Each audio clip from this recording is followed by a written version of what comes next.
Sayyidina Ali bin Abi Thalib pernah berkata, jauhilah 7 perkara maka tubuhmu akan terasa nyaman, hatimu akan terasa tenang, hidupmu akan bahagia, kehormatan dan agamamu akan terjaga. Pertama, jangan meratapi masa lalu, karena masa lalu bukan untuk diratapi tetapi direnungkan. Betapa ruginya seseorang menghabiskan hidupnya hanya untuk meratapi sesuatu yang telah berlalu.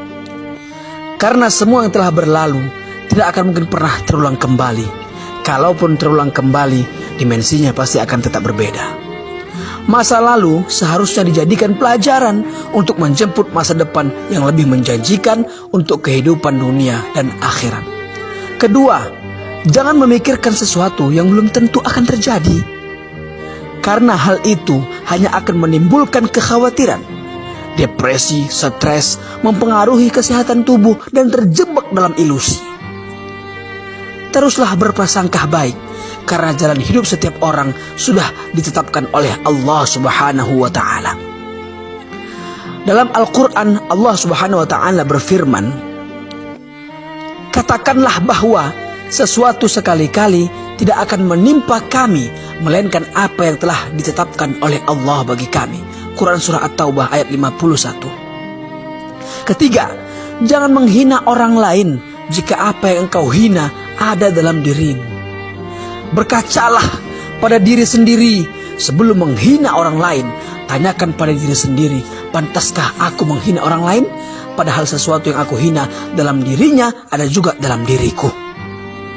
Keempat, jangan meminta balasan dari pekerjaan yang belum pernah dilakukan. Karena hal itu sama saja akan menjatuhkan kehormatan dan harga diri kita. Orang lain akan menganggap kita tidak jauh berbeda dengan pengemis yang meminta-minta di jalanan. Kelima, jangan melihat sesuatu yang belum dimiliki dengan penuh ketamakan. Melihat sesuatu yang membuat kita termotivasi untuk mendapatkannya. Memang tak ada larangan dalam agama, justru diperintahkan selama masih berada dalam koridor yang dibenarkan. Tetapi jika sudah diikuti dengan ketamakan, hal itu melanggar aturan.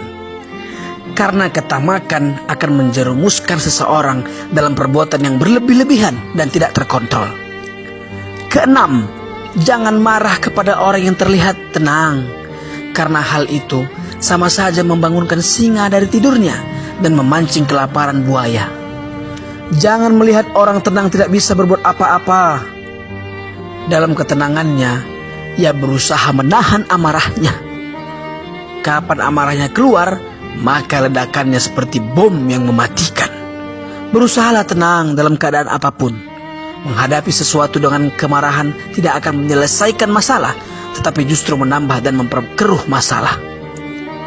Ketujuh, jangan memuji orang yang tidak tahu diri. Karena orang yang tidak tahu diri semakin dipuji semakin menjadi-jadi dan tidak akan menemukan jalan untuk mengkoreksi dirinya. Boleh jadi hari ini dipuji, tetapi bisa jadi esok harinya ia justru menghina dan menjatuhkan kita pula. Jadi berhati-hatilah dalam memuji orang lain, apalagi memuji orang yang tidak tahu diri. Wallahu a'lam.